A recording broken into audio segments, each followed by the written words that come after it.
நானும் பார்க்குறேன், ஏன் வெளிநாடு வளர்ச்சியான நாடாக இருக்குன்னு. நேற்று கூட லண்டன்லேருந்து வரும்போது பார்த்தேன் ஒரு காட்சி. அவன் வந்து உட்காந்தானா சார் ஃப்ளைட்டில், அப்படி டேக்கப் ஆனோன்னே அப்படி லைட்டை போடுறான், ரீடிங் லைட்டை போட்டுட்டு அப்படி திருப்பிட்டு இந்தண்டி புக்கு தலானி மாதிரி அப்படி திறந்தடி ஷேக்ஸ்பியர் புக்கை படிச்சுட்டு வரேன்.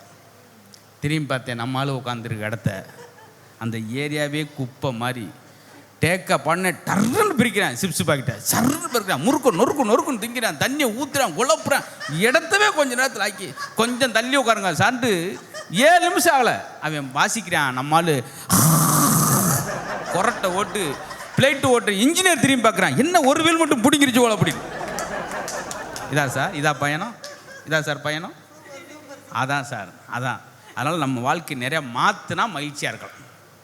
அடுத்த நம்ம பார்த்து பொறாமப்படணும், நம்மளை பார்த்தே நம்ம பொறாமப்பட்டுக்கணும். அழகான வாழ்க்கை இறைவன் எல்லாருக்கும் ஒரே மாதிரி 24 நேரம். அந்த 24 நேரத்தை நல்ல நேரமாகவும் கெட்ட நேரம் மாற்ற வேண்டிய பொறுப்பு ஓன்ட்ட இருக்குது.